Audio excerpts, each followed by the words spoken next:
Dahil sa mga turo ni Pastor Apollo C. Quiboloy na bago ang buhay ng mga batang nag-viral noon sa social media dahil sa pagbirit ng mga kantang 80s at tinaguri ang Air Supply Brothers ng Mawab, Davao de Oro. Nagbigay pasalamat naman ang mga ito sa kabutihan ni Pastor Apollo. Alamin sa balita ni Kyle Selva.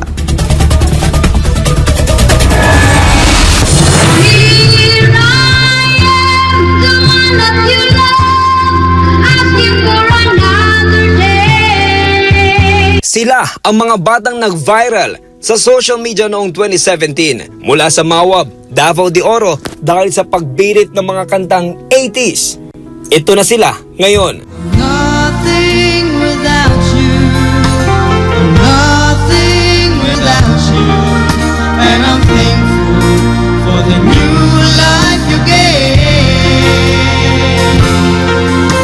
I'm nothing without you, nothing without you, Lord, I will follow you with all my heart, 'cause left without you is nothing.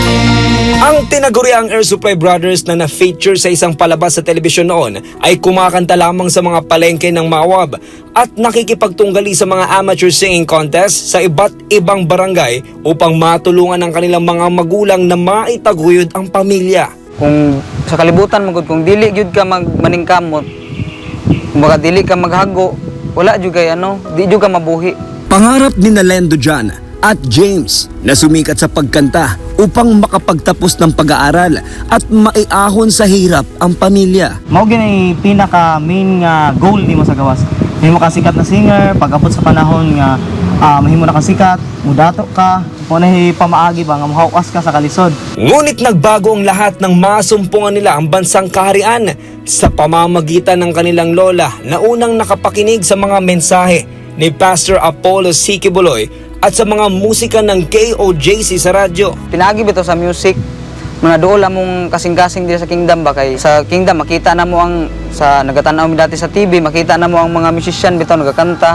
Unta gi-desire pud namo nga unta maabot ang panahon nga mahalad pud namo among talent ya dili lang sa diri sa kalibutan ba nga kanta lang ka kay para palakpakan ka, mukanta ka kay para maka-income ka. Gusto po namo ba nga ihalad among talento nga mabalik na mo samahan bitaw. Ngayon, umaawit sila hindi na para sa palakpak ng tao, kundi upang maghandog ng papuri sa Diyos na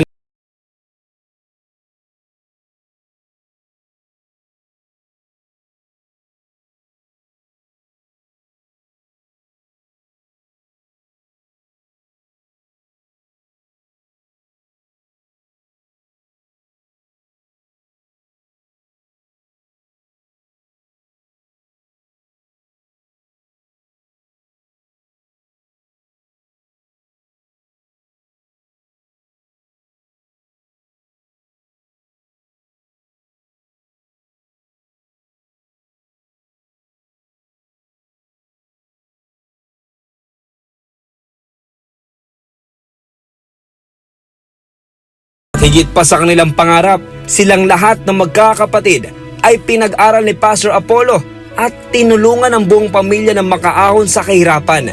Ngayon, magkakasama na sila na naglilingkod bilang mga misyonaryo sa KOJC. Pagsulod na mo, free kami, bisa asa mo ito na may balay. Tapos kitagaan dyan may balay ni Pastor.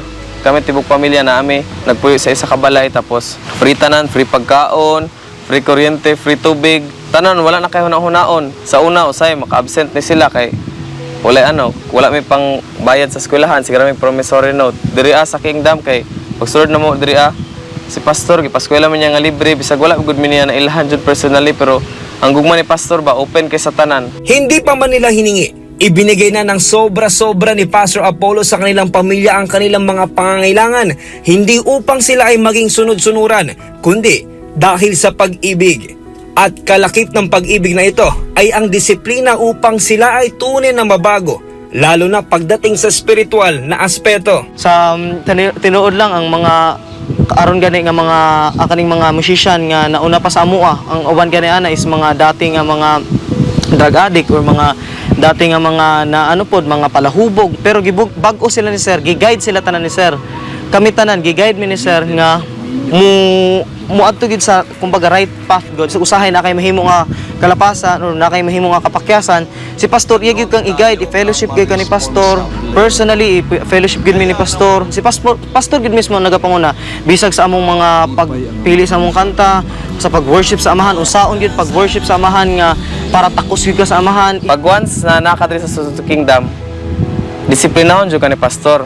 Kami as musician, yung disiplina may ikaw mali na imong ginabuhat, dili na maayo ing ani. Pag mo kanta ka ing ani, ayo ipakita imong kaugalingon, mo worship ka sa amahan. Sa katunayan, si James ay dating adik sa sugal at internet, pero buong pusong tinanggap ang disiplina at pangangaral ni Pastor Apollo dahil nais niya na magbago at maging katanggap-tanggap sa Diyos ang kanyang papuri at awit. Tuyo sa among pagkabadlungon, pagkagahig ulo. Imo gyapon ming giantusan pastor tungod sa imong gugma sa kalag nga wala kay laing tumong pastor kung dili matulid ang mga kinabuhi ug mahatod mi nimo pastor sa tinuod na kinabuhing dayon. At lahat ng mga natutunan nila kay Pastor Apollo ay patuloy nilang isinasabuhay. Pastor na isulat jud ka og ang mga pulong sa mga nahuna pastor. Di man minimo relatives pastor. Pero pati nga may sa unang anong open kay kasamo dili tungod sa among talento kung dili tungod sa imong gugma gani sa mga pastor. Kung napami isa ka kinabuhi pastor nga ihalad gyapon para sa imuha pastor. Kaya nga hindi sila natitinag kahit ano pa man ang ibatong alegasyon at pilit ng ibahid na dumi kay Pastor Apollo.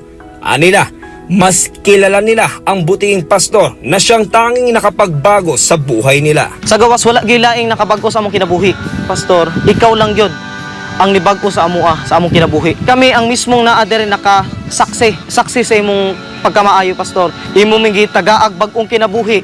Gitagaan mi nimo new life, pastor. Para gigaan mi nimo bag-ong chance na pod nga kami makapamatuod. Pastor, wala mi laing ikasukli sa tanang mga pagkamaayo ug sa imong gugma sa matag usa ka namo pastor kung dili mao lang ang magpabilin kami nga lig-on, magpabilin nga loyal, committed ug dedicated pastor sa pagpanindugan diri sa gingharian. Bisan unsa man ang mahitabo pastor, andam kami nga bisan ihalad ang among mga kinabuhi pastor aron lang panalipdan ka ug ang gingharian. Praise the Father. Pamanang kapalit sa dusa't pagtitiis, yan ay di ko pansin. Pagkat sa pangakong darating,